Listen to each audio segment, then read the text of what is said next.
All right, welcome back everyone to Jface Games. Today is a little different.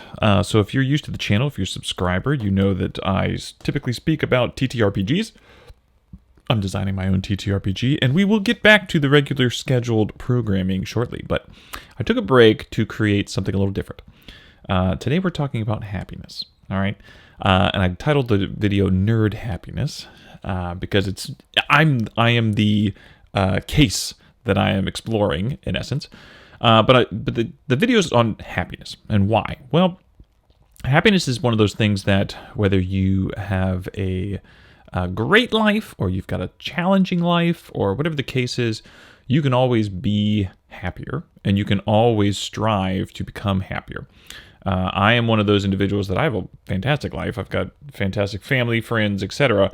But my mental state is one that I'm anxious, and I'm always anxious and guilt-ridden. And so those two things combined make it so that happiness it's challenging sometimes to achieve. But I love the research that is around happiness and health and longevity and all of these things.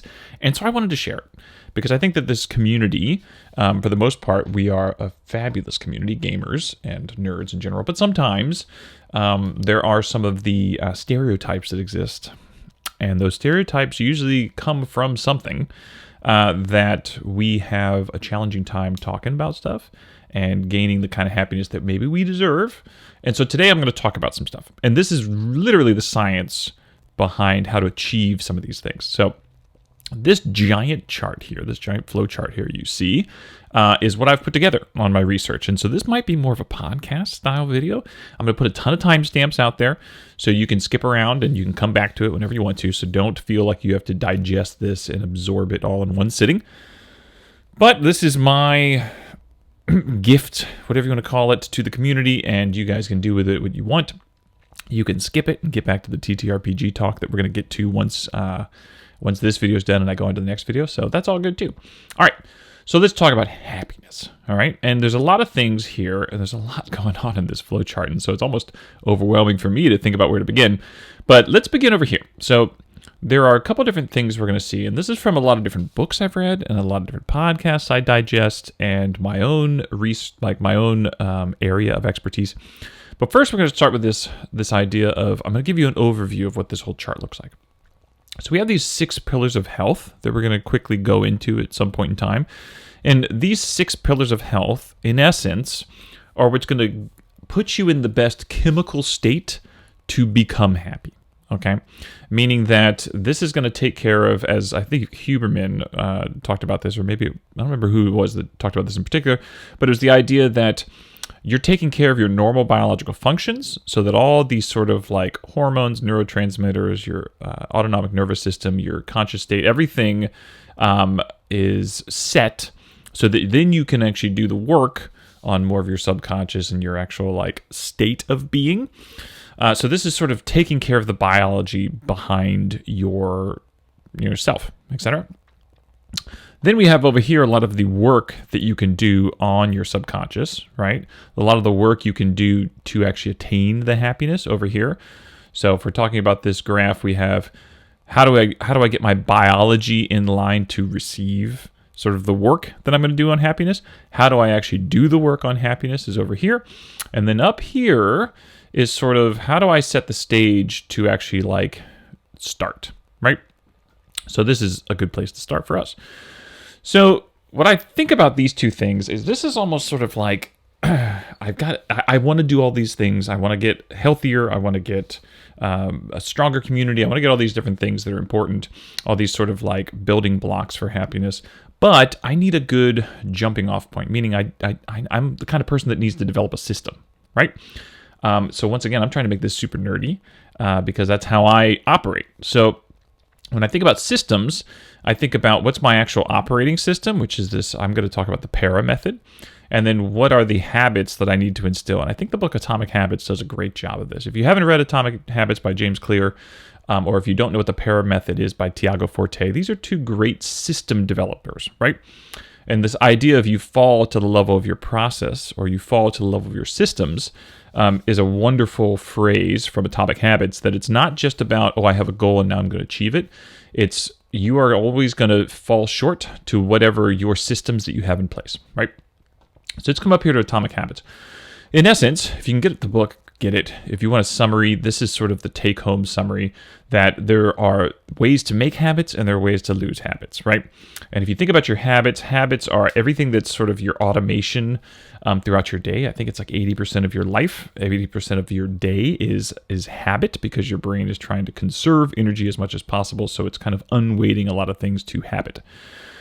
And so part of it is, first you have to take some time and actually like write down and be mindful of your day and understand, oh, these are the things that I do habitually. For me, when I get home from work, that's my prime time for snacking. I know that I'm going to go straight through the garage and I enter into the kitchen, and it's very easy for me to like start snacking at that point in time. So I have to understand, okay, this is one of my bad habits, right?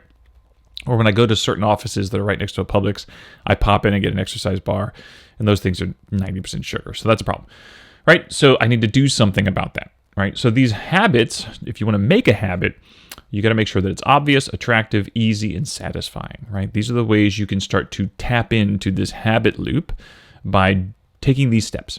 And if you have a habit that you already know exists and you want to get rid of it, you need to make it invisible, make it unattractive, make it difficult, make it unsatisfying. So what are some of the things here you do? Make it obvious. It needs to be insight, right? You need to set a time for it, set a behavior for it. It needs to be like, this is the idea of, if you're going to work out in the morning, go to bed in your workout clothes, like these kind of things, where it's going to start setting the obvious next step for you to do.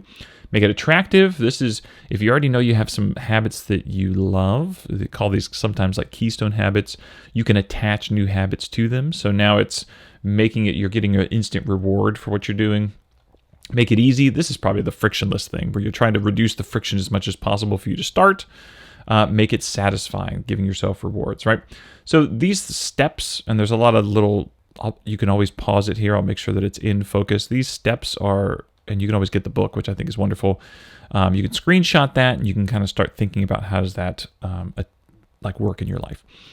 And then here are the things that make it, so you're trying to lose the habit, right? What are you going to do to try and get rid of that habit? You make it unsatisfying. You build up as much friction as possible. This is like if you find yourself watching TV every night and you want to stop watching TV, you put the TV somewhere, right? You unplug it and you put it in a closet or whatever. That's like the extreme, not extreme example. I think it's reasonable to do, because you're trying to build up as much friction behind, okay, what am I wanting to watch tonight, and how willing am I to go get that television? And it's not a hard thing to do to go get the television, but it's enough to make you stop and think, right? And it's anytime you stop and think, you're now using your actual like prefrontal cortex, and you're using the portion of your brain that can halt the habit portion of your brain, right? So once again, this video, I'm trying to get an overview. I'm trying to give you some ideas and some resources that you can then dig into. I'm not going to go into all the details per se into this. In follow-up videos, if people want that, sure, I'll go for it. Right? That'd be fun. So now let's talk about the PARA method. PARA method is this thing that Tiago Forte, who created this method. And the idea here is that it's an organizational system, right? The brain is for thinking, not for storing. And a lot of people get cognitive load or fatigue from trying to hold information in their head all the time. It also builds anxiety or guilt or all kinds of stuff. So how can you have this seamless, quote unquote, second brain, a storage system that you then can easily find everything you need to find, but on top of that, easily know what you should be doing currently, like what projects you should be actually sort of like striving for, right? And so what are some things here? So we have, here's a quote first off by Alex Hormozy. Sadness is not knowing what's next to do. So it's a lack of information. Anxiety is not knowing what to prioritize because you have lots of options. You can mechanize emotions. Patience is figuring out what to do in the meantime because you can't do the thing currently you want to do. So this is sort of, I liked the idea that he kind of broke down this sadness, anxiety. For me, that really fits into this. Oh, I need a system, right? I need a system in place. So let's go ahead and come on up here first. So what are some of the initial steps for making this sort of PARA method? The PARA method stands for projects, areas, resources, and archives. It's a way of storing information.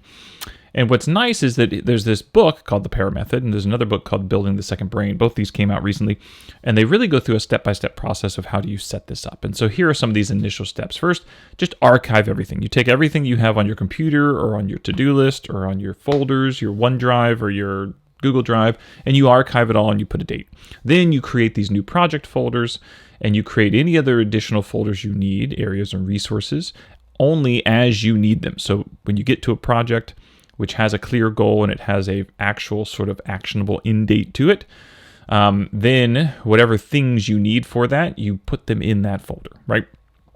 So then you have this folder structure that looks kind of like this, and you have this inbox that also exists where it's just things that you find during the day you shove into, and then you figure out, okay, is that something I need to put in my projects?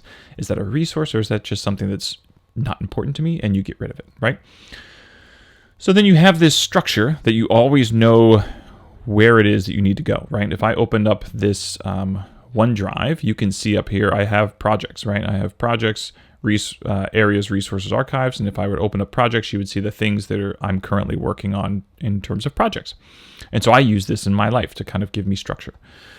Now, on top of that, there are like steps for upkeeping this folder structure. So like, what is the type of resource that I'm now attaining? Meaning like every day we're gaining more information. Is this information useless?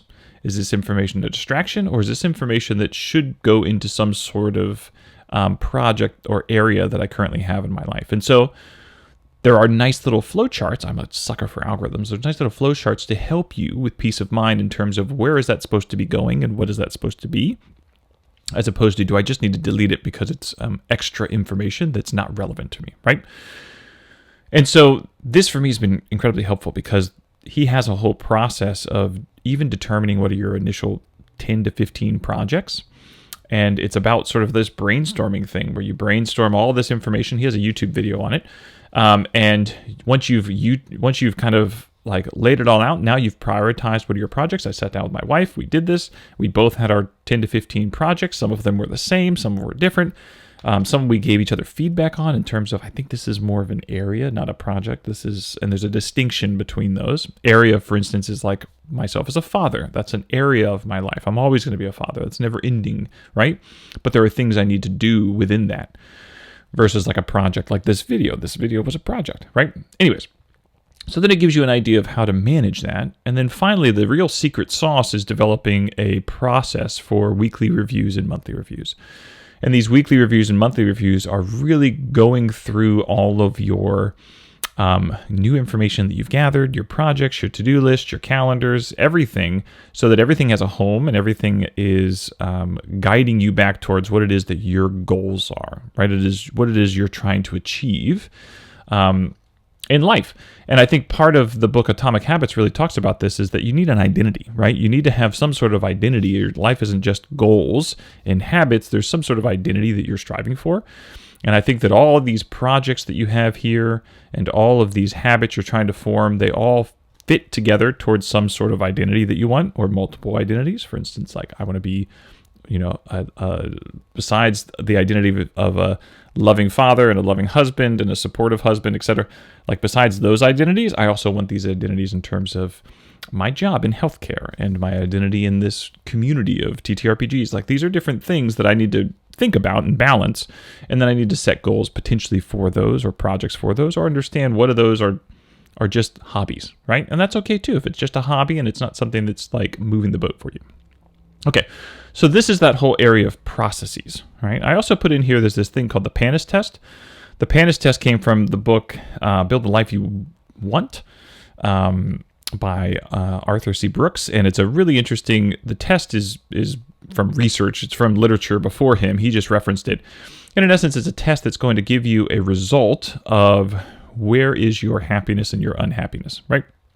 Happiness and unhappiness are two different constructs. They are not two sides of the same coin, meaning that when I'm happy, I'm therefore not unhappy. They are two different things, meaning that I can be both happy and unhappy simultaneously, right? And I think we've all felt that at some point in time where like we're in a joyous state and we like what's going on, but we also have this sort of like waves of unhappiness that kind of hit us sometimes too. And the PANAS test gives you a baseline for those. In essence, you're going to take the test and you're going to end up with a score for happiness and a score for unhappiness, and it's going to put you in one of 4 categories. You're either a cheerleader, meaning that you have high happiness and low unhappiness. You are a mad scientist, you're high happiness and high unhappiness. You are a judge, which is low unhappiness and low happiness. Or you're a poet, and a poet is low happiness, high unhappiness. And I am a poet. That's my nature, right?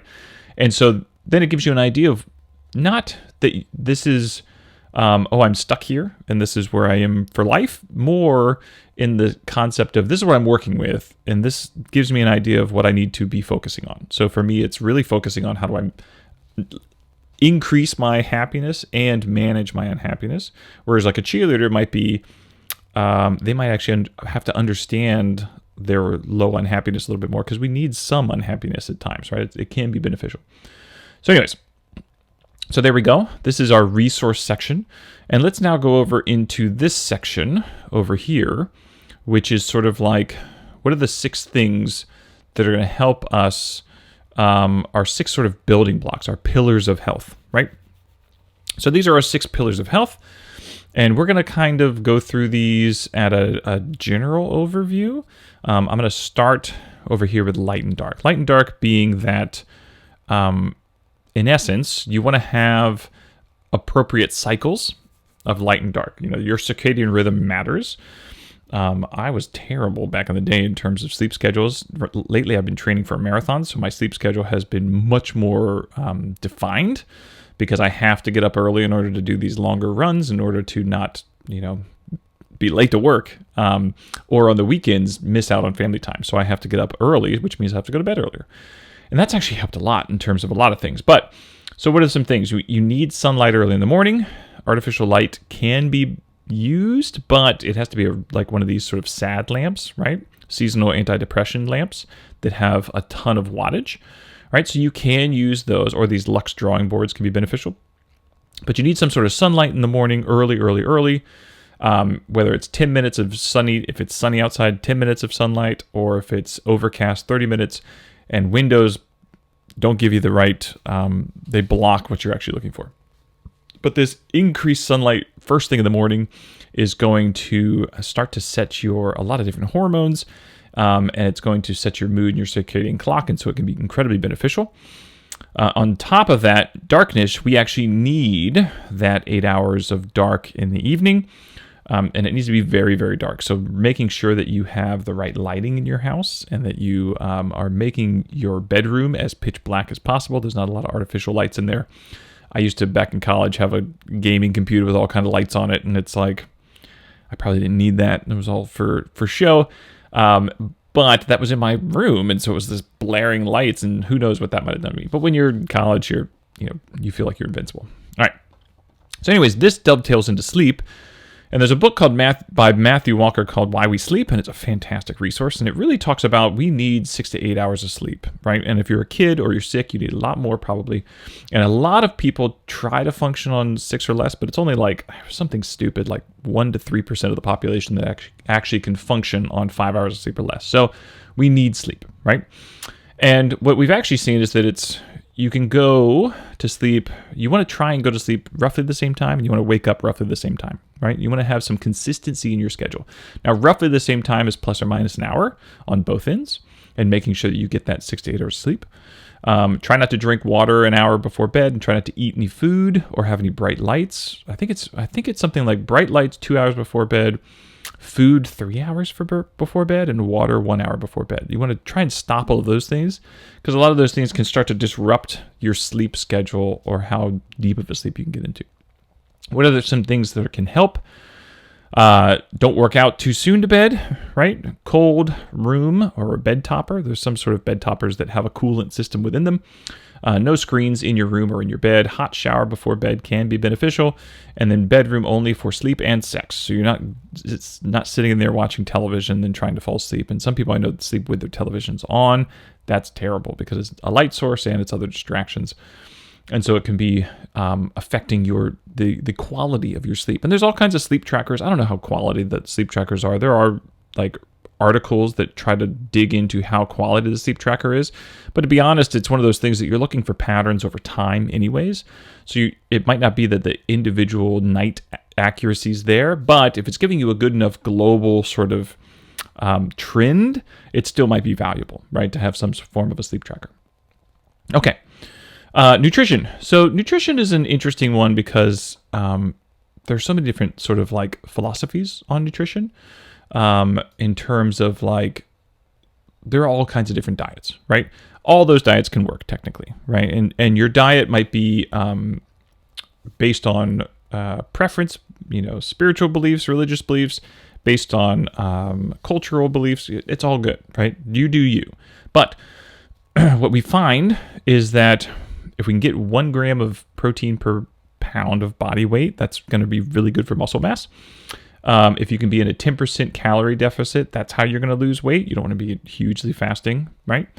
You want to try and have as minimally processed foods as possible, and you want to have a lot of fiber and pro and prebiotics, right? Like, this is the bottom line, right? If you can get this, great. Now, if you want more specifics, you can use a calorie tracker, and I think that they're very important because we talked about habits before, and sometimes people don't know their dietary habits until they actually track it. And it's not one of those things you're going to track it for life. You might just track it for a week solid, right? And so this is MyFitnessPal, which is free, and this is Carbon. And Carbon is paid. I think it's like $80 a year, so it's a little bit more pricey, whereas MyFitnessPal is free, but you also have some limitations on the free app version, etc. But the idea being that you're just trying to track calories to get an idea of what you're eating, right? And how many calories you're consuming, because there are specific calories that you should be having in a day. Now, over here, we can see this calculation for diet, right? And these are a female TDEE and a male TDEE. And these are the major, like I said, we can nerd this out as much as possible, which makes it, I think, more fun because it gives me more self-efficacy, meaning that I think I have more control over the situation because of it, right? And so you can do this calculation to figure out what is the calories that you are, in essence, expending or need to take in based on your lifestyle, right? And there are 4 different things that kind of fit into this TDEE. One of them is like your basal metabolic rate, right? Which is pretty much like how many calories your general body is just burning based on the type of muscle, everything you have. One of them is, so you're balancing that plus like calories in, plus calories out, plus NEAT, which is your non-exercise, I forget the term, but in essence, like you're fidgeting and you're moving throughout the day. Like that's probably more important than your actual like exercise burning that you're doing in the day, right? So you're trying to figure out what's the calorie count you're trying to do, right? That's why I like this app Carbon that was created by Lane Norton, I believe, in his group, is that it's going to do a nice little calculation based on your weight, height, activity levels, and it's going to try and calculate generally what your calorie intake should be. And I think it's pretty close. Like I've done both. I've calculated with this, and then I've taken some of these more like difficult calculations and tried to figure it out, and they were pretty close, right? They were pretty close, and so I was fine with it. What are some more simplistic ways to think about it if you don't want to go this detailed? I really like the book Built to Move by Kelly Starrett and his wife, Juliet Starrett. And they pretty much just said, look, this is 200 grams of protein for me because I'm about 200 pounds. But in essence, they were saying, look, get your 1 gram of protein per body weight and then try to eat 800 grams of vegetables and fruit a day. Odds are you're going to get to where your calorie is. You're getting all the fiber and protein you need, and you should be good to go, right? And Peter Attia, who's a physician who talks about longevity a lot, he really talked about when you're doing this 200 grams of protein a day, you want to split it up into 30 to 50 grams at a time. You don't want to try and get in 100 grams at once because your body's not going to process it, right? So you really got to split it up, and that might mean that you're doing like, depending on your weight, if you're 150 pounds, that means 3 times during the day you might do 50 grams, right? For me, it means that there's 4 times during the day I got to get close to 50 grams, and so I do like protein shakes. Now, if you're just thinking about health itself, there was this fantastic article called Intermittent Fasting and the Mediterranean Diet, and it was a cardiology research article, and it was looking at who are the individuals that have the lowest lipid counts in their blood, meaning that if you don't have a lot of lipids, and if you don't have LP little a and ApoB, and your triglycerides are low, then it's hard for your body to develop plaque in your arteries, which means that it's hard for you to have a clot, and aka a stroke or a heart attack, right? And so this was the diet that was looked at in terms of what would be best to decrease your total lipid count and your total cholesterol count, right? And so you can see we have all the different recommended foods here, how often you should be eating those, weekly, daily, monthly. What are the foods that you might want to limit, but you can still eat? And then what are the things you need to avoid totally, right? And it's based on the Mediterranean diet, Pesco Mediterranean diet. And I think the article is called Intermittent Fasting Pesco Mediterranean Diet or something along those lines. And so here you go. I think it's a clean, once again, if you just like to follow rules, like just give me a diet. I don't care. Just give me a diet and I'll follow it. Then this might be a clean way. And then you just look at these sort of numbers and you shoot for those numbers, right? This kind of thing. All right, so that's my nutrition talk, because I'm not going to go into crazy detail in terms of you need to do this, you need to do this, you need to do this. I think that's clean. I think that nutrition, I think that a lot of people overthink it, and it's literally calories in, calories out, and activity, and then making sure those calories you're putting in and the calories you're putting in are of quality standard, and maybe there's a little bit in terms of those macros, right? Like trying to get that protein up, and don't be afraid of carbs. All right, now what do we have over here? We have movement, stress management, and social connection. Let's do social connection next. So social connection, we have, you want to have, so we're all going to have negative social connections and positive social connections, right? And you want the net positive to be greater than the net negative social connections, right? That you're going to have with interactions with people.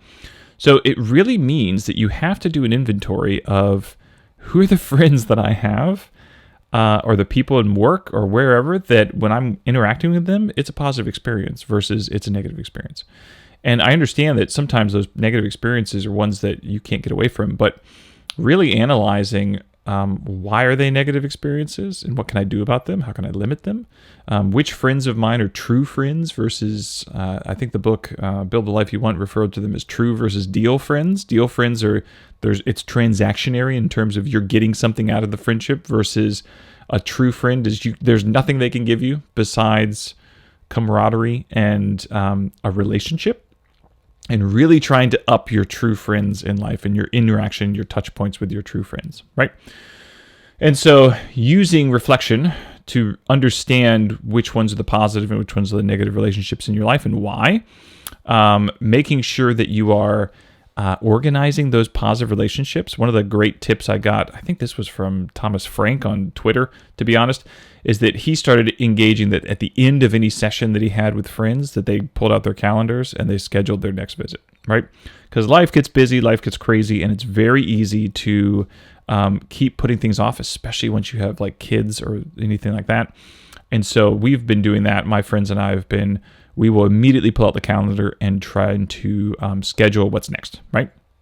Now, if you want better connections, you got to think less about yourself, right? And so this is this focus less on yourself. So less on yourself in social media, meaning that you are trying to focus more on the external world, limit time spent in sort of an objectified state, thinking about yourself.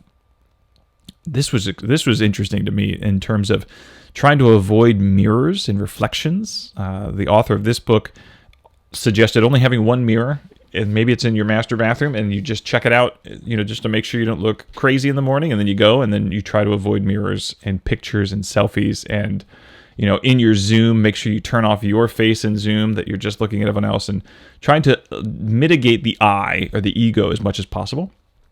Decrease the judging mind. This was tough for me, I'm not gonna lie, but not in the way that I'm a judgy jerk of a person, but more that everything in terms of your language use, if you're injecting yourself into it, becomes quote unquote judging, right? So it's the difference between saying this coffee is terrible versus this coffee is bitter. Bitter is an observation.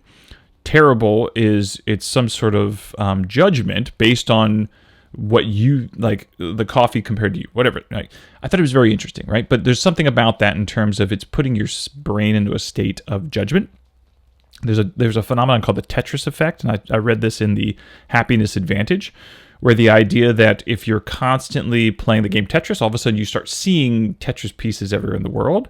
And they found this to be true in all sorts of things. Like apparently individuals who are accountants, and even my job as a mentor, sometimes if your job or your life is looking for negative, then it's hard to turn that off. And you start looking for negatives in everything, as opposed to like if I'm an auditor and I'm constantly looking for where's the error, then I might be always looking for errors as opposed to looking for the beauty, right? Experience awe, get out in nature, art, astronomy, sunsets, books, everyday things. I think gamers, we can experience awe pretty quickly in different things that we do. We just have to be cognizant that we're experiencing it and not just let it become mundane. The hedonic treadmill being that everything can become your new norm if you're constantly exposed to it. And I think that's one of those things that I fight with. And then schedule a free day to wander, right? Get out of yourself, get out of your norm. Caring what others think, right? You have to eliminate this, right? You can care and pay attention to what people think, but you can't worry about it. Remind yourself, no one cares. No one can hear. No one's probably going to watch this video. I have to remind myself that this video doesn't have to be perfect, right? I don't have to hit everything perfectly because odds are no one's going to care, right? In the grand scheme of things, none of the people that I know in real life, outside my neighbors, none of them are going to see this. So you got to just let that go. Rebel against shame. This is tough for me, the guilt and the shame. Resolve not to hide anything you are embarrassed about anymore, right? So I got to wave my TTRPG flag a lot more in work or wherever. If people ask me, what do you do? What's your hobby? It's like, I play tabletop role-playing games and I love it. And then fight envy. Envy is one of the worst things that you can feel, that jealousy, envy. It stimulates a portion of your brain that causes pain. They found that in studies that envy and pain are both coming from the same location in your brain. So when you're having envy, you're actually causing yourself pain. I love Naval Ravikant. He had an interesting comment that was, think about the person who you're envying's total life. And if you can't envy one thing about someone, you have to think about their entire life, and then you have to say, would I switch my entire life for that person's entire life? And if the answer is no, then you shouldn't envy them, right? You can't just cherry pick one moment in time of someone else's life and say, oh, I wish I had that in my life, because that's not feasible, right? Turn off social media, try and reduce that as much as possible. Try to not be envied, be honest about what you do right, but also about how you fail. This is important, understanding how you fail, and try not to be this, envious person to others, right? You're not looking for that. It's less about us. So this is going to help with your social interactions because you're going to be someone who other people are going to want to be around more. And then finally, the last two buckets here that were like the actionable steps from that building the life you want was friendships and family. Let's go to family first. Family is, you want to try, I'm not going to go through each of these, but I'm going to hit the big numbers, right? And then the things underneath are like the actionable steps. So don't avoid conflict. Family, learn and grow and understand what originates. Don't avoid conflict. Okay, so it's just figuring out how that you can have conversations and limit conflict within your family. Contemplating spouse is more important than compatibility. Complementary spouse is more important than compatibility. This was an interesting concept in terms of like when you're looking for your significant other, looking for someone who complements you as opposed to looking to date yourself, someone who loves all the exact same hobbies you have, right? That can be end up being a little problematic. Avoid the virus of negativity. So don't be the person who's spreading the negativity. And there's a lot of nice tips on how to deal with that. Forgiveness. You want to forgive everything, right? And then you want to be completely honest. And so these are some nice little tips, and they give a lot of actionable steps, right, on how to achieve this with your family. And we've been trying to implement this a ton in our family. It's been actually wonderful. And then friends. Don't let introversion limit you. This is my problem. I'm very introverted. I've got a lot of good friends, but a lot of them don't live in the same city as I do. And my introversion is is strong. The introversion is strong in this one. And so very often I will miss out on social interactions because I talk myself into staying home. So I have to fight that. Real friends versus deal friends. We already talked about this. Literally, your best friend should be someone that you don't need in your life, technically, right? There's nothing they can give you personally, professionally. Those are the people you need to cling to, because then it's just a pure relationship. Embrace differences in opinions, and there's lots of little reasons why. Companionate love, being goofy, lighthearted, being able to talk to anybody, etc. And then real friendship requires contact. You have to see people. Communication, there's a communication hierarchy, which is great, which is you have to, first you try and meet up, then you're at least seeing each other, then it's a phone call, then it's a text. Too many people spend all their time texting their friends, and that's not a deep, meaningful relationship. You have to have deep conversations. You have to have depth for it to be a real friendship, right? Otherwise, it's more of a passing relationship, right? It's not you need that depth in your life to actually get that satisfaction. Okay. And then finally, movement. This is my real deal, because I'm a physical therapist by trade. And so I love movement. I love the idea of movement, and I love researching movement. So I'm going to do my best not to totally geek out. If I were going to do a basic program for exercise, 6 to 10 sets per muscle group, 180 to 200 minutes of zone 2 cardio, and hitting VO2 max once a week, this is like the bare bones, right? Your bare bones goal. If you're going to develop a program, you got to have goals, right? You got to have some sort of goal you're shooting for. You have to have some sort of things that you're going to measure. You want to identify the things in your life that are potentially getting in the way. This is from the podcast between Andrew Huberman and Andy Galpin. Dr. Andy Galpin laid out sort of his training protocol, and I thought it was really great in terms of identify your defenders and life events, because you want to fit your workout programs and when you're going to move into your lifestyle and not have it be this thing that you're going to dread. So once again, going back to atomic habits, really thinking about how do I use habits and how do I understand my daily routines in order to fit this in? And then you choose a program. So movement-rich environment, this is that idea of NEAT. We talked about this a second ago in terms of like the calories in versus calories out. Calories out is not just I hit an hour exercise in the day and then I sit the rest of the day, right? That's not going to cut it. You have to have a lifestyle that is movement-rich. NEAT is your non-exercise something thermogenesis or something like that. But it's in essence how often am I walking during the day? How often am I going from sitting to standing and sitting on the ground? And am I moving my feet and moving my hands? Am I fidgeting? How much of my motion is just naturally occurring throughout the day, not just when I do these huge bouts of exercise, right? So I have to build in a movement-rich environment, okay? So let's talk about potential goals first. So this is a list of things that you could potentially have on your list, but these are things I think are really kind of interesting. So you have blood work. So if you have the ability to do blood work, these are the things you want to be kind of thinking about, right?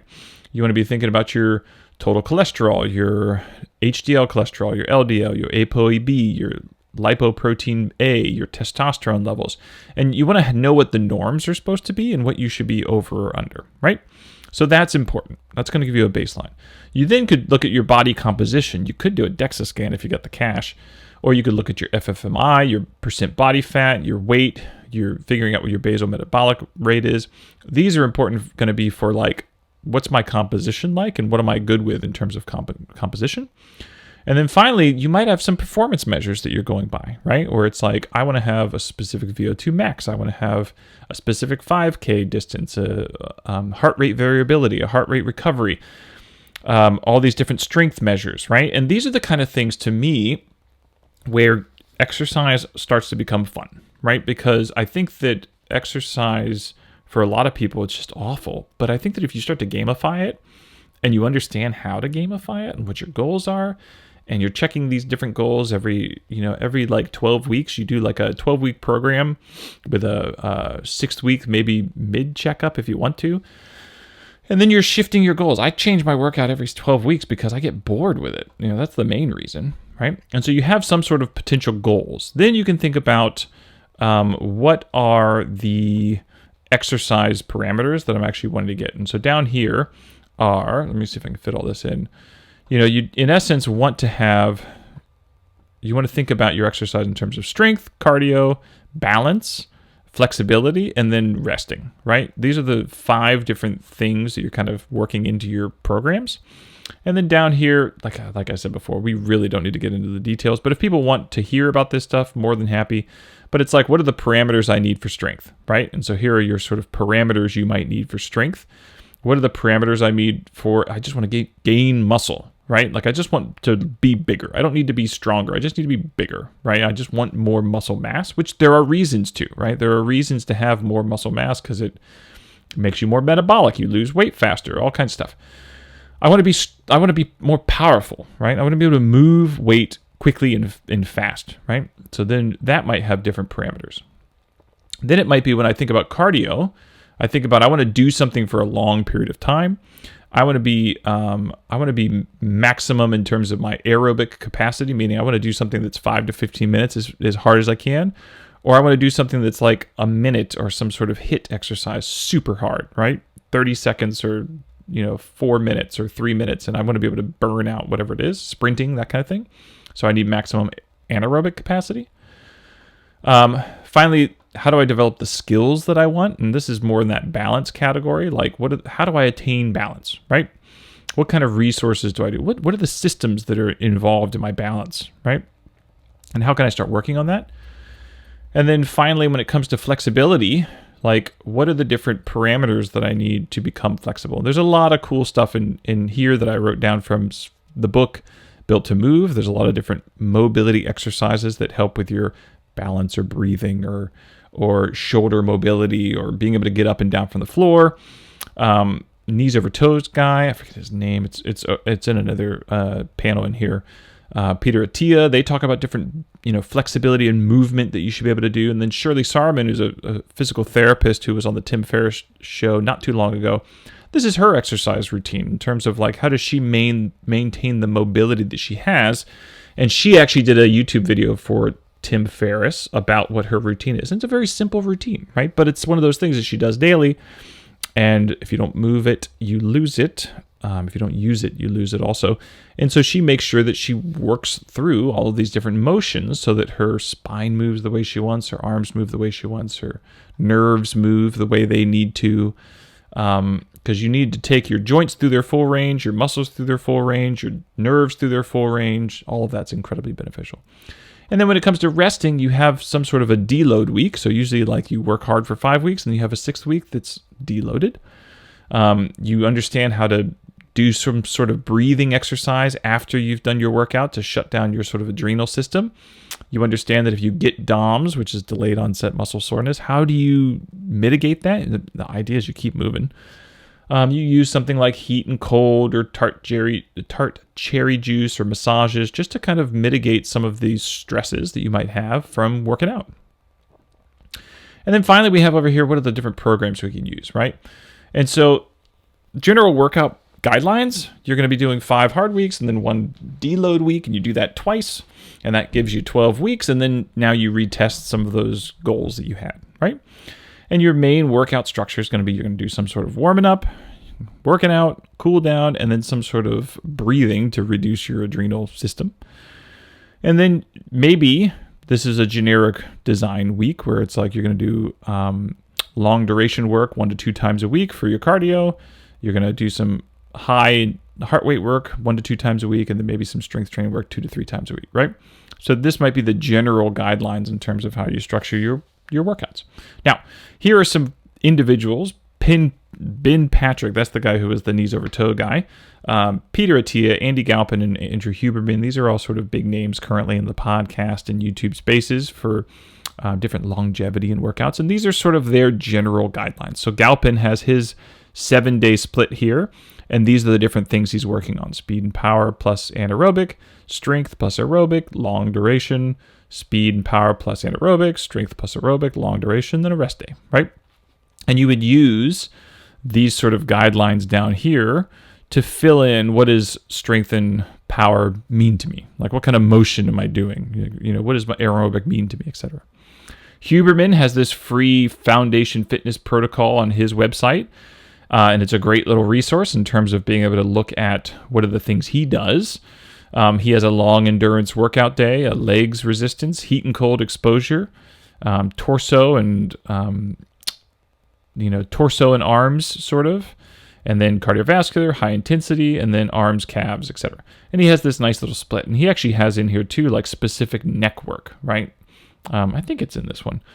But he really tries to focus in on these are the things I work on in order to make sure that I'm getting what I need to maintain my overall fitness and health. And he's a jacked guy. I don't know if you've ever seen him, but he's super healthy, and I think that he's been doing this one for a long time. We're probably already past it, but another thing that should have been up here was the idea of slow carb. He used to do the slow carb diet, which is a diet by Tim Ferriss, and it's very simplistic. So that might be something you actually look at in terms of nutrition, is the slow carb diet. So I'll look up here, Ben Patrick. Ben Patrick has his knees over toes, and I got this from his newsletter email in terms of like how does he split it up? He has his lower body, which he does on Mondays, and here's the different workouts he does, and he has a YouTube video on each one of these workouts. He does his upper body, which is Tuesdays. Once again, here's his list. He has a flexibility day on Wednesday, and then in essence, he does Thursday, Friday is like whatever the exercises he wants to cherry pick from these that are challenging. He works on those on Thursday and Friday, and then he probably rests on Saturday or Sunday or does some sort of cardio, right? Peter Attia, who's a little more intense in terms of his volume, meaning that he does lower body strength, zone 2, upper body strength, zone 2, lower body strength, and then he has this double day of zone 2 and zone 5, and then he has upper body. So he does 7 days a week of exercising, at least he used to. And then for what I think is important is these are muscle groups that sometimes get overlooked. Sometimes they get worked into a lot of the exercises. They're a component of it, but sometimes they get overlooked.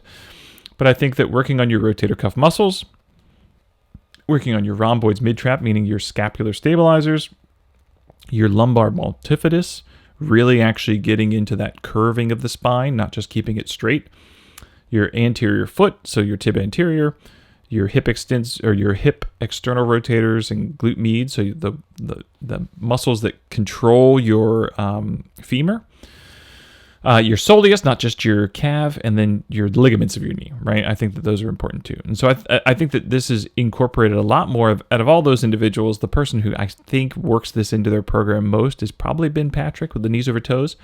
But I know that some people don't like his, the workouts, the motions are just so unique and different, and they sometimes don't get as much of a pump as some people that are old-time gym goers get or like. And so sometimes they're not as into it. All right, and that brings us finally to stress management.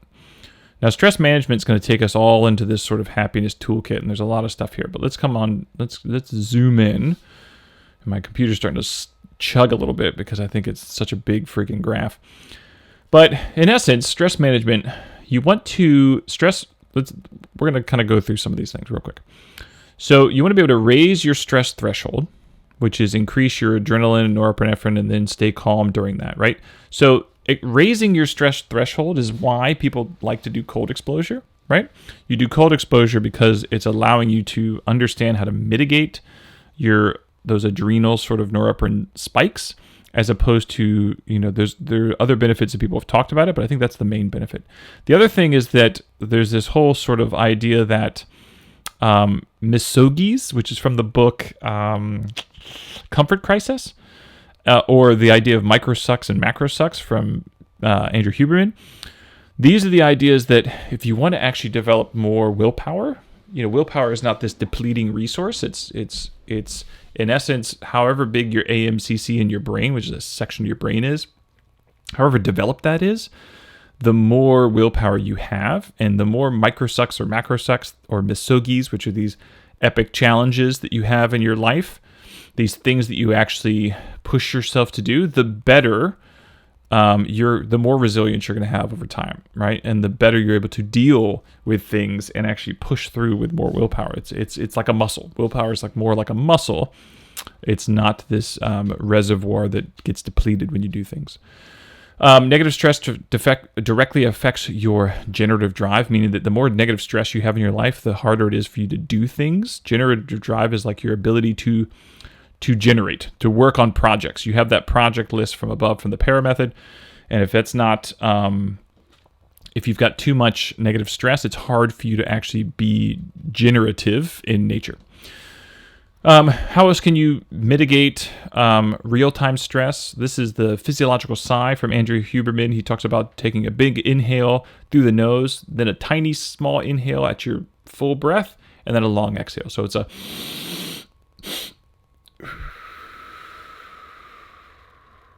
And that can mitigate some of that acute stress that you're having, right? So this is sort of stress management is you want to be able to raise your ability to manage stress, and you want to be able to understand how to acutely mitigate it when you need to, right? With this sort of stress management, there is a 5-minute protocol that he talked about, which is you do that for 5 minutes, that sort of pattern. And over time, that's going to have all sorts of benefits in terms of emotional, regularity, right? And so now, hopefully, we would have had a system involved, which allows us to manage our habits and understand our projects and understand sort of the identity we want. We have all of these baseline things going on that allow us to have the chemistry that allows us to now work on ourselves and work on our happiness. And then we can actually work on our happiness, which is over here. Now, all this stuff that I've talked about, do you have to do all of it? No, God, no, right? You don't have to do all of it. This is a lot. Right? And nor, if you read the Atomic Habits book, nor should you try to incorporate all of this at once, right? That would be a train wreck, right? It's the idea of you want to add in small little habits and small little needle pushes, right? Because you're thinking about compounded interest. We want to do a 1% change every day is going to have a drastic compound interest at the end of the year versus what a lot of people try and do is they try and do everything at once. And then it's too much because it's so much energy that you're expending to change every habit simultaneously that what happens, you stop. You just quit, right? And then that's not what we want. So here are the happiness toolkits. And part of it is dealing with your conscious mind. Part of it's dealing with your unconscious mind. And then there's this emotional granularity, right? And a lot of this comes from a lot of these resources now. Like, so I've talked about a lot of stuff today, and a lot of it came from all sorts of different things. I'd say the majority of this now comes from probably Andrew Huberman's podcast with Paul Conti, and then also some stuff from that Build the Life You Want, right? I think it's a combination of those things that kind of fits in here. But there might be some other stuff, and I'll point it out if it does. So emotional granularity is this idea that you are really trying to quantify or clarify how you're feeling, right? So if you have positive emotions, anytime you have an emotion, you're trying to check in and say, how do I feel? And when you do that, you're also trying to have more granularity. You're not just using good, bad, neutral. You're actually giving specific words to help with that. And what they find is that when people do this, not only does it improve their positive emotions, but it also improves their relationship and their ability to navigate their negative emotions, right? So by doing this emotional granularity, you're improving your ability to manage these emotions. And they find that not only does it improve your experience with those positive emotions, but it starts to have physiological changes, right? So now you're actually getting increased heart rate variability, which is an indicator of health. You're having a positive effect because of that. You actually increase, different sleep markers, etc.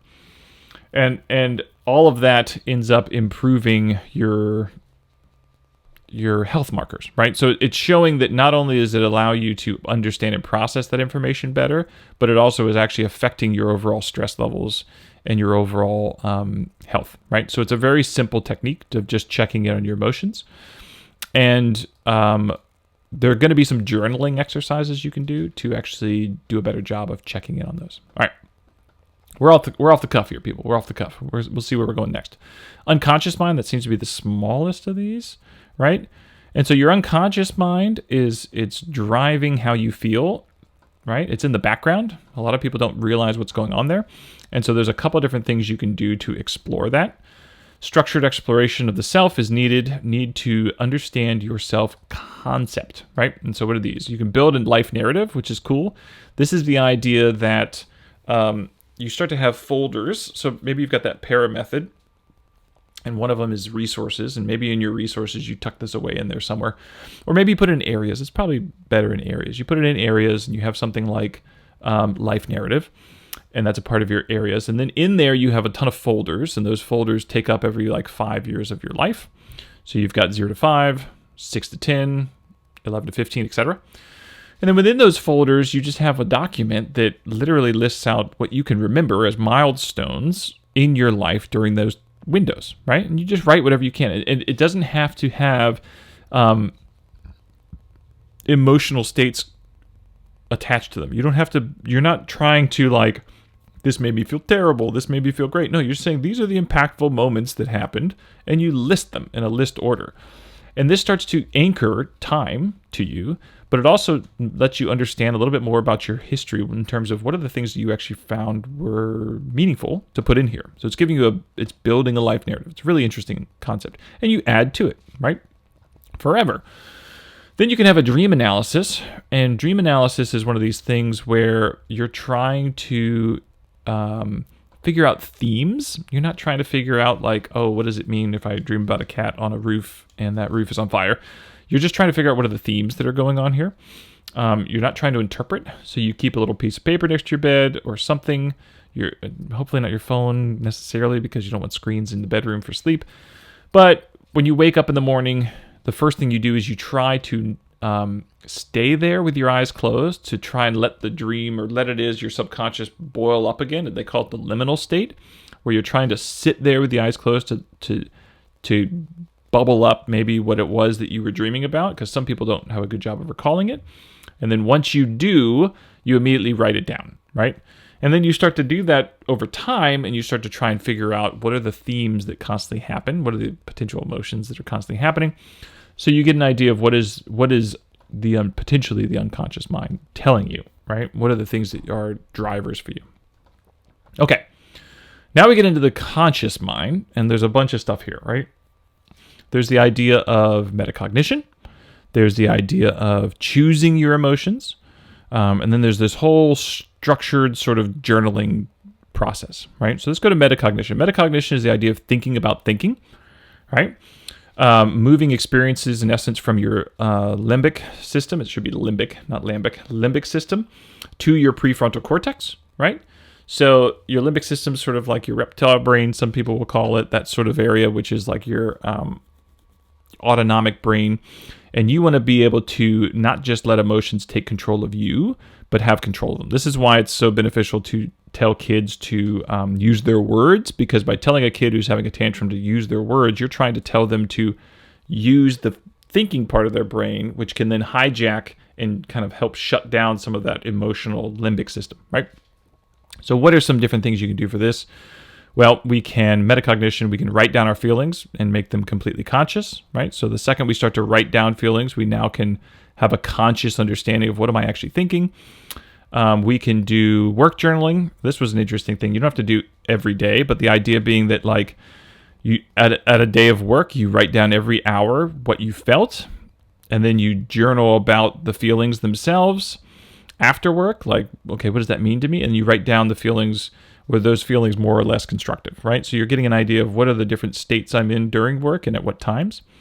A jar of awesome, you keep your positive emotions in some sort of like bank so that you can reference that and you can change the narratives of your emotions, meaning like, oh, today was great.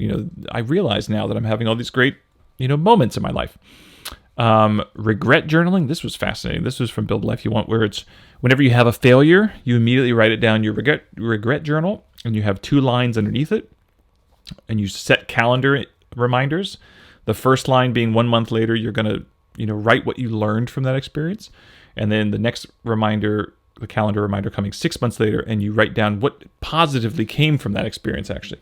And it starts to reshape how you remember failure, and you actually get more excited about understanding what's going to happen from it. And then this stress intensity journaling. This was a protocol that was really interesting from Huberman. He just had this podcast, and so I just added it in, where you can take stressful periods of your life or sort of stress-inducing moments in your life, and you can rewrite and interpret the experience itself and potentially change it somewhat. Now, I am not telling people to do. I'm not a psychologist. See a therapist first and foremost if you feel like that's something that you need, especially if it's incredibly stressful, incredibly repressed memory of some sort. Like, get help, right? That's the most important thing you can do first and foremost. But the idea behind this protocol was that you were going to write about this sort of stressful event 4 different times within a month, right? And so I think there were 2 different examples. One was you wrote 4 days in a row about this stressful event. Another one, you wrote 1 day a week for 4 weeks. And the writing session was 15 to 30 minutes, nonstop. Didn't matter about grammar and spelling. You didn't worry about that, but you had to continuously write, and it had to be coherent, right? And it had to include facts about the events, facts about how you felt about it, any sort of other, associations that come to mind, and you write it all out. And then all of it must be true to yourself. No one else is going to be reading this. And then what happened was that you could go back and you could circle things. Like you could circle the negative words you used, and you could square off the positive words you used. And you did this 4 different times. And apparently this process ended up having lasting effects in terms of your relationship to that stress and your relationship to that event that caused the stress. Like if we think about neuroplasticity, your brain is a bunch of neurons that are connected, and you can start changing some of those connections at any point in time in your life. That's neuroplasticity. You can always learn new skills, and you can always change your emotional connections between memories. And so that's what this is. That's what cognitive therapy retraining is too. It's the idea that you're trying to change the relationship or meaning behind different events or stressors by neuroplasticity. You're changing the nerve, connections. All right. And then there's this concept of you got to wait 30 seconds before responding to an emotion. So that's just that, once again, you're letting that emotion come forward into your brain. And that's that metacognition, right? You're thinking about thinking. All right. Choosing better emotions. We got gratitude, we got humor, we got hope, we got compassion, right? These are the 4 emotions that we should be kind of driving towards the forefront. Gratitude, there's a great, the Duke had a gratitude journaling exercise way back when that was like every day you have to write down 3 things you were grateful for, and you do that for 30 days, and it ends up having a massive effect on your gratitude for up to like 6 months or something. This one was another really cool exercise where what it was is that Sunday night you take 30 minutes, you write down 5 things, and that 2 of them involve some sort of emotion of love, and you write down the 5 things you're grateful for. And then every day you just study that list for 5 minutes. And then on Sunday you add another 2. And then into 5 weeks, write down changes in your attitude and et cetera, right? And you can't pretend gratitude for this, but this was a cool little exercise. Another one is the walking mantra when you go for a walk, which fits into that, build a life that's got movement in it. And you say a mantra over and over, which is, I am blessed and will bless others, right? Very, very simple, but these things work, right? The more you fake it till you make it sometimes, right? And so you have that mantra. Humor, laugh, listen, joke, stay positive with your humor, right? It goes back to that idea of try not to be judgmental, reject grimness, and just bring like a glee to life, so to speak. Hope, imagine a better future, right? What makes it so? What are the elements that improve it? Create actions towards this. This is that growth mindset almost, where it's you're setting up goals and you're understanding where that future is. Ali Abdaal, who's a YouTuber, talks about goal setting. He talks about a couple different activities where he writes down his perfect week, and he structured out what would be a perfect week for his life, and then he tries to start to work towards that. He does the what's on my tombstone sort of journaling, and he does a couple other ones. So those are kind of nice, right? To kind of fit into this sort of what are the things I'm trying to hope for? And then compassion, having more compassion in your life. I think I've had empathy in my life, but I'm not sure. I have compassion with work, but compassion being this, compassion requires action. sometimes the act of love can be temporarily painful because I can empathize with someone, but that's just me accepting sort of like, oh, I understand how you're feeling. Compassion is empathy plus tough conversations because you're trying to make a change or help them discover the change they need, right? So I thought that was interesting. And now let's go into this structured journaling, right? And so there's a lot of different, when it comes down to changing or improving your conscious mind, it seems like a lot of it is journaling, right? And this is something I'm not doing and I need to do a lot of, right? I think, because I think that'll be beneficial. And there's a lot going in here in terms of like, you know, you want to have some sort of specific topic to keep in mind when you're writing, and you want to have goals and aspirations, right? Hopefully we've already established that through like the para method and whatnot, that we have these goals and we have our hopes, right? And so you have two different types of journaling. You have morning pages, which is your free association journaling, which is, I think that Tim Ferriss talks about this a ton, about doing morning pages. And it's from a book that I forget the name of the book. But the idea being that, like, in essence, it's like calming your monkey mind, as he puts it, where it's in the morning, the first thing you do is you just write for 5 to 30 minutes and you just dump everything out, right? And I'm just getting all these like junk out and the stress of my brain out so that I can now function as a human being. He referred to it as monkey brain. So that can be beneficial, right? But the other thing is having structured journaling where you have a specific topic that you're wanting to write about and you're having specific goals of that journaling, right? And those goals could be any sort of goal, right? Whatever it is for you, right? And then the key is that you're trying to create more of an association with this generative drive, right? You're trying to get away from aggression and pleasure and get more into generative. And a lot of people have this issue where they have too much of a pleasure drive or an aggressive drive, and they no longer are using that generative drive, which is the desire to create, build, and contribute to the world in a meaningful way, right? So we want to be in this sort of action state, this verb actions of agency and gratitude, because that's going to help us stay in that generative drive, and we already talked about gratitude journaling. And this agency and gratitude lead towards peace, contentment, and delight, which is sort of where Paul Conti, who's a psychologist, talks about in terms of those are sort of the like ingredients for happiness. Whereas Arthur C. Brooks would talk about enjoyment, satisfaction, and purpose are the ingredients for happiness. And I tagged on here Nat Eliason, who's a blogger. He had this really interesting concept of happy life versus memorable life, which I thought was thought-provoking. Because a lot of times happiness is much more of this contentment, flow state, satisfaction, right? Which for some people, they might think of that as that sounds boring, even though it's because it's not these like huge peaks of like absolute elation and joy. It's more contentment is where most people get their true happiness. And so Nat Eliason brought up the concept of, well, how do I have a memorable life? And, you know, if a happy life involves this contentment, satisfaction, but every day is kind of forgettable, but I'm happy, is that a life worth living? That's a good argument. It's a good question, right? But anyways, let's get into these macronutrients, which are enjoyment, and that's the idea of pleasure plus communion or consciousness, right? So pleasure is not a bad thing, but it needs to be shared. It needs to be something you're doing with others, and it's not getting in the way, right? So it requires no to temptations. So you're saying no to pleasure for pleasure's sake, but you're trying to engage in activities that are much more with people you love and communion. And yes, they are pleasurable when doing it with others, right? So you're having to forego pleasure, and it's hard work to actually work towards this. Satisfaction is accomplishing goals you work for. These are short-lived, right? You get satisfaction for a moment, and then it's short-lived. You're not focusing on power, money, pleasure, prestige, because those are all sort of like false idols. The problem with satisfaction is that there's a lot of sacrifice, and then it's also short-lived. It's little bursts of satisfaction, then it's gone because it's on to the next project. The main driver is going to be purpose. The best purpose is geared towards helping others, but it's going to have some form of suffering or not selfishness, right?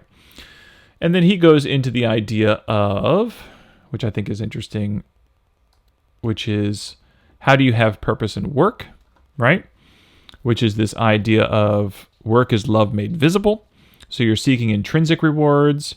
There's different types of work. He kind of describes the different types of works. You're assessing for work addiction, right? So you're making sure that you're, once again, very metacognitively thinking about how is my relationship with work and how much am I actually like sacrificing myself in its addiction, right? It's ego-driven. And then space to not self-objectify with work, right?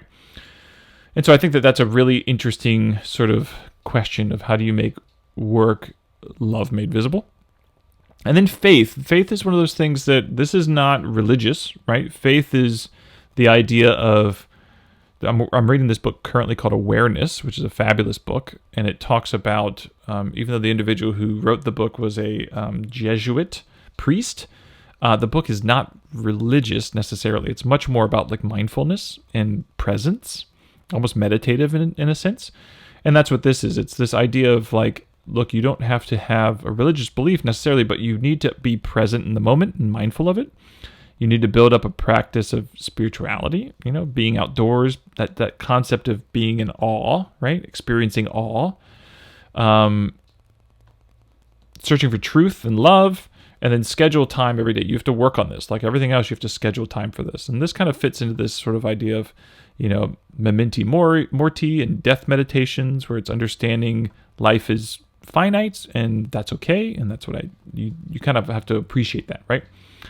So hopefully that takes us through, that takes us through everything, right? There's a huge bit of stuff in here. And hopefully, an hour and 10 minutes, not bad.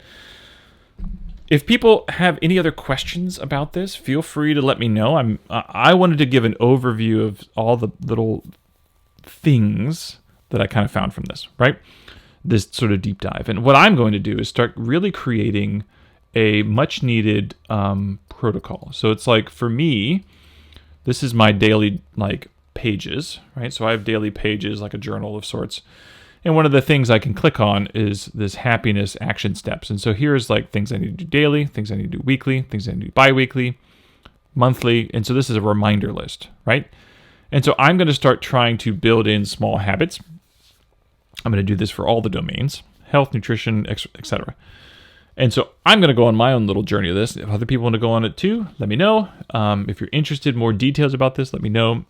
Otherwise, it's back to regularly scheduled programming because I've got a live playtest to do of my TTRPG in 3 weeks. So I'm going to try and get 3 playtests in between now and then. And so we'll see how it goes. All right.